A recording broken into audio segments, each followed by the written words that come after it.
कहते हैं साध सोए जो सीधा चाले। भगत वही होता है, साध माने साधक, जो सब बुराइयों से बच गए और यहाँ की सतिथि से परिचित होकर के सही सीधा चले, मर्यादा में रहे, बुराइयों से बच कर चले। संसार के जो चोज हैं, इन चोचलों से बच्चे, नाचना गाना फंड करना डीजे बजाना, ये कोई एक भक्तों के लक्षण है। फिर उनको डर नहीं भगवान का, तो ये काल चाहता है कि ये भक्ति ना करें, नास्तिक हो जाए और ये नाचना गाना डीजे बजाना गा के ऊपर इतना खड़दू उतार दे। 2 बच्चों का संस्कार जोड़ना, 4 आदमी बैठ के ये कहना भी हम अपनी पुत्री का विवाह आपके पुत्र से करते हैं, ब्याह हो गया, इसका आगे कितना फंड कर लो बता।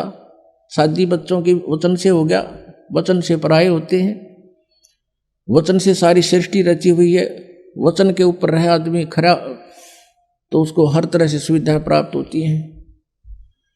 और फिर नाचना और गाना और फलाना करना, इतने दान दे दिए, वो तो अपने सिर पर भार रखना है, गधा बनना उसका।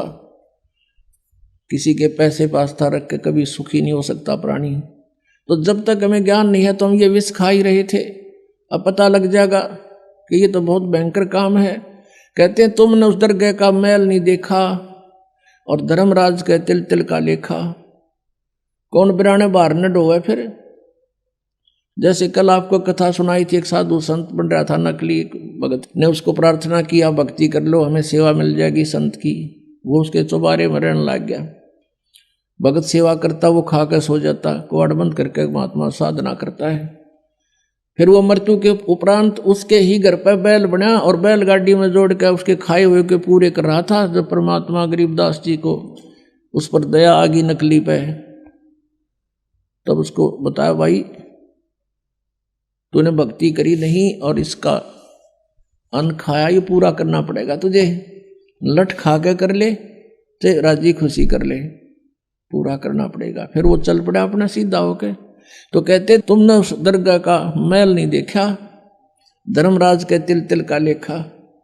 तो आप किसी से दहेज लेते हो, वो आपके ऊपर भार बन गया और उसका फिर पूरा आपने देना पड़ेगा। किसी का बैल बनोगे, किसी की भैंस बनोगे, किसी का खच्चर बनोगे, वो पूरा करना पड़ेगा। फिर क्यों सिर में दर्द करे।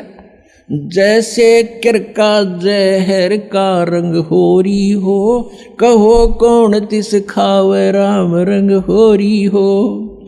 जैसे विष का कोई कण पड़ा हो किता है और आपको पता है यू कण है और विष का है, हाथ भी ना लाओ, एक किसी और वस्तु से पकड़ के किरा कित फेंक काओगे।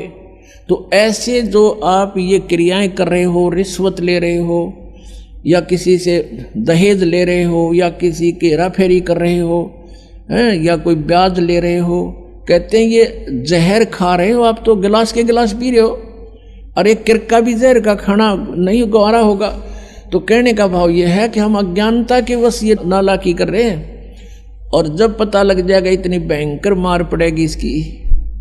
तो जैसे किरका जहर का रंग होरी हो, कहो कौन तिस खावे राम रंग होरी हो। कहते कौन खाओ फिर जहर ने, पता लग गया था।